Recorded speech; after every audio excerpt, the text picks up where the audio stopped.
Assalamualaikum warahmatullahi wabarakatuh. Welcome back to my video on this channel. And today I just want to talk about confidence. It's about confidence in speaking.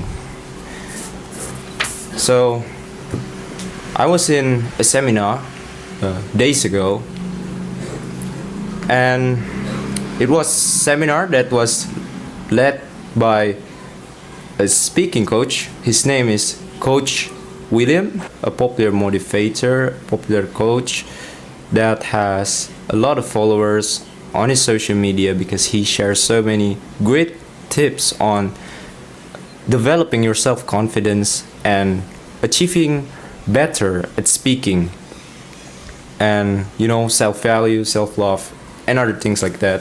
And I was in the seminar and I was taking notes. So today I think it was a good idea to share with you the things that I learned from him during the seminar, as well as adding my own points.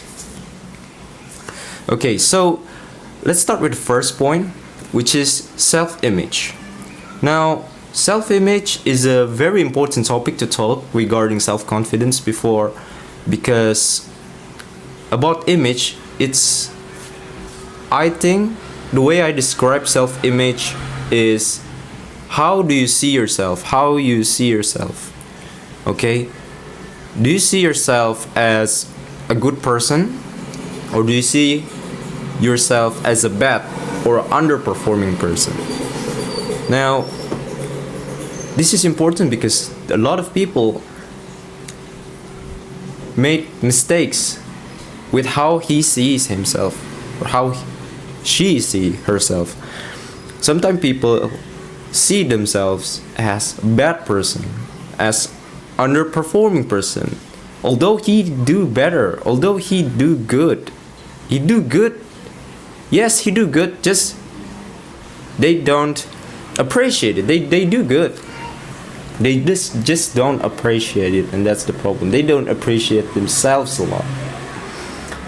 They always thinking, oh, I'm a bad person. I have bad performance. I always underperform. I always have bad grades, etc., etc. Many bad things he say about himself. He didn't know that what he does is good, actually. But it's just the wrong way of he seeing himself, the wrong self-image. He see the wrong image of him. That's actually sometimes your self-image is good. It's that good. You just won't realize it. You just don't realize it. So thinking yourself as a good person, seeing yourself as a good person is a great way to develop a good self-image. Now, there are a lot of problems. There are problems regarding self-image. One of them is the lack of confidence. Now, there's a lot of problems regarding self-image. I'm going to tell you 3 points. The first one is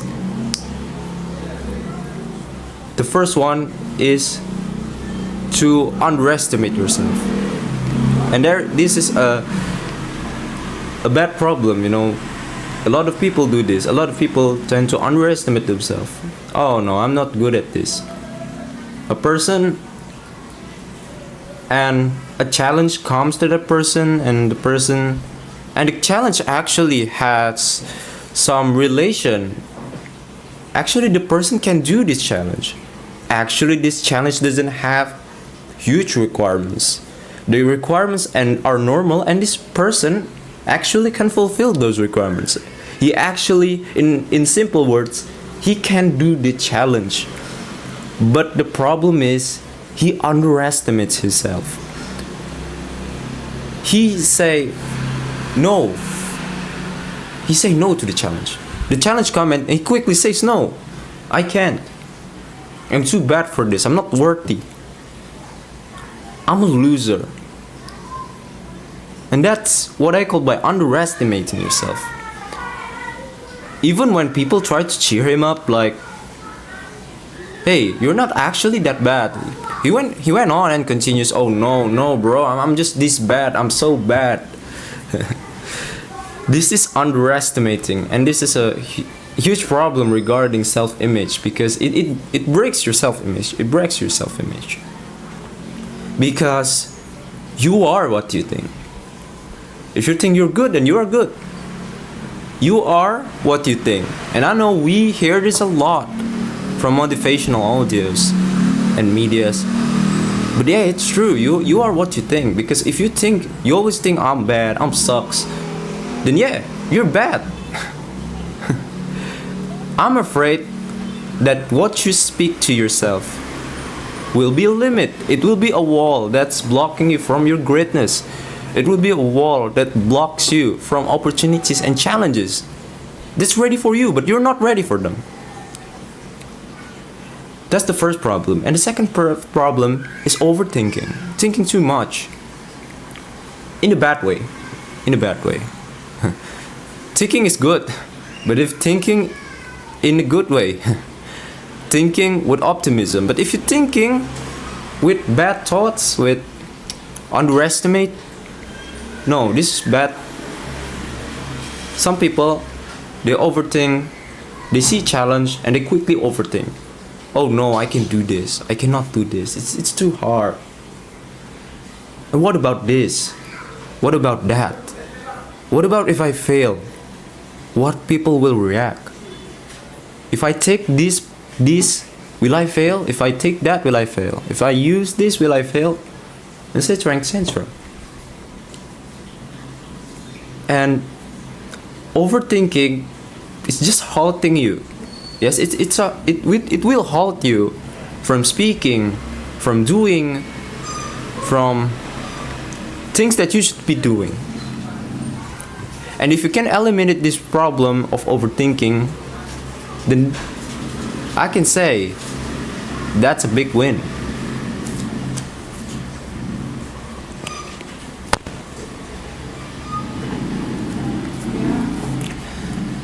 And because when you eliminate overthinking, you will see through problems more clearly. You can think more clearly.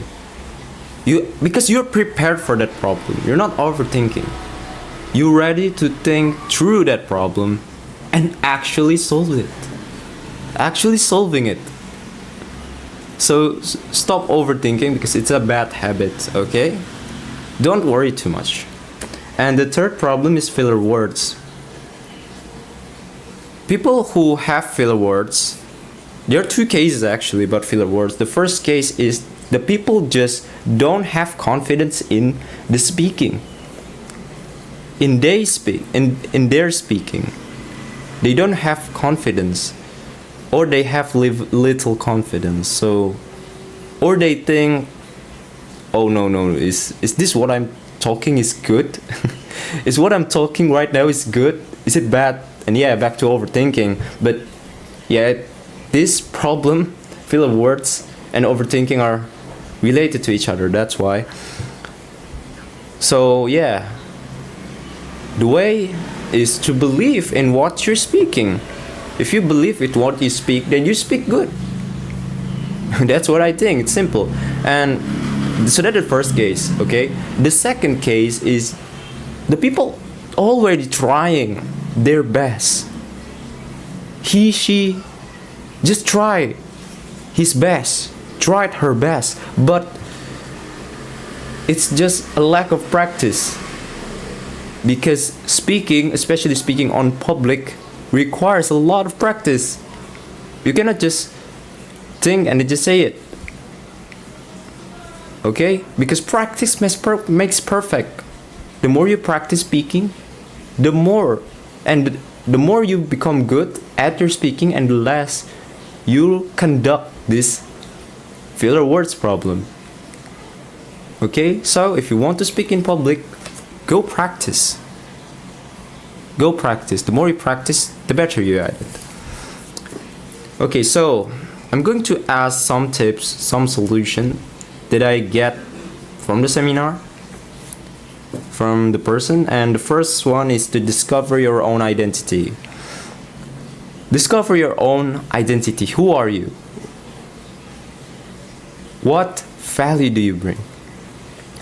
Because I think every people are precious.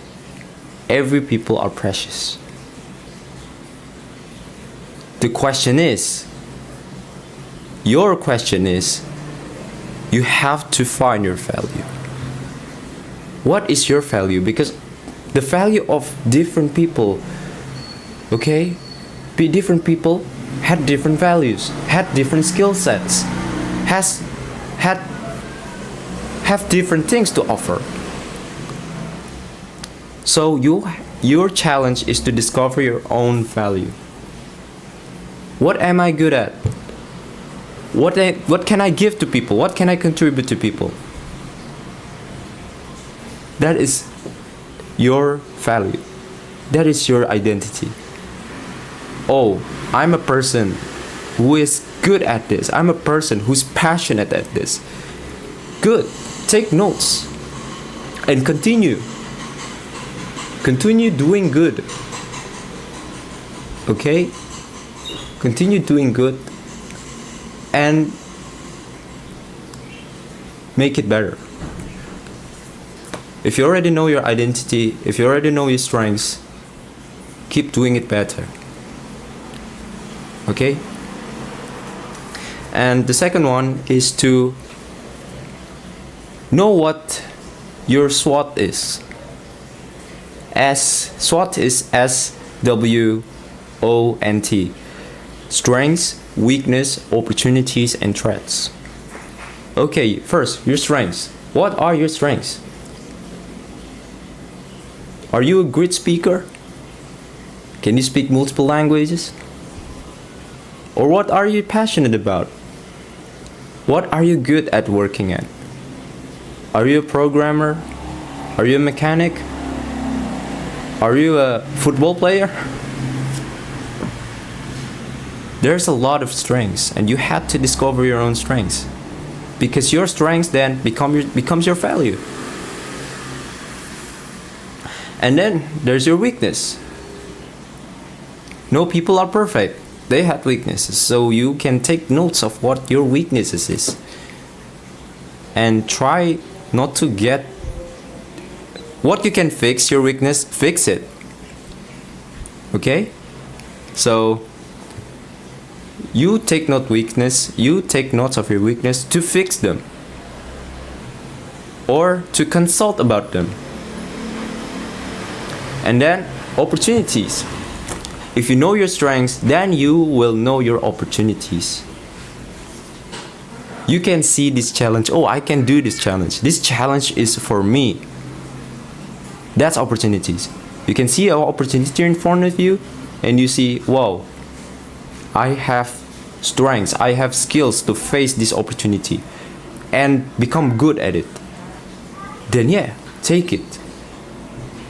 Take notes of what opportunities are very possible for you so that you can find them, you can find your opportunities, okay? Because the more opportunities, the more life lesson you get, the more experience you'll get, and experience will help with your life overall. And then there's the threat. Threats is like weaknesses, but it's more of something that you cannot change, a condition where you should dodge it, okay? You should not, don't be in touch with it. That's the threats. So you should take notes of the things that you cannot fix, of the things you cannot change, of the things that isn't for you. Take notes of that and examine yourself. Next, I would like to talk about habits, because habits is as a bonus. So this is a bonus. I will talk about habits, because habits is also a key to developing confidence. So I think the key of creating a better identity of you is to start from your habits, because identity is from your habits. Great habits makes great identity. If you fill yourself with great habits, with good habits, like a learner, like learning and studying, you become a learner. You become a successful learner. Most learners are successful. And it became an identity. You might be reading a book. The books that you read might become your values. You read maybe mathematics book. You read a lot of mathematics book. Maybe you become a mathematics teacher or mathematician. Or when you read non-fiction books, you can become a motivator. You can become better in your life skills, in your speaking, in negotiating, in making a business. Or you can become a businessman, a CEO, because of the books you read. As Frederick Alexander says, people do not decide their futures. They decide their habits, and their habits decide their futures. So if you have a vision of your future, if you want a bright future, then start from your habits, because good habits makes a bright future. People who have good habits have a good future. So if you want to become better at speaking, then practice speaking. Make it a habit. Speak to people. If you are a close person, if you don't like to talk, then it's hard for you to become good at speaking, because it's not your habit. But if you like speaking, if you like exchanging ideas and discussing, if you like to speak in front of the public, if you like to speak on stage, whatever moment it is, you take that opportunity. The habits you take, the habits you have, and the opportunities you tackle on will build your value time by time. So by developing great habits, your habits can turn you into a more confident person. So make speaking, positive speaking, exchanging ideas as a good habit. Read, learn, make it a habit, and you become a learner. You actually have something to speak. You have ideas to change. You have ideas to exchange. And I hope you guys have a great habit and a great future for you guys.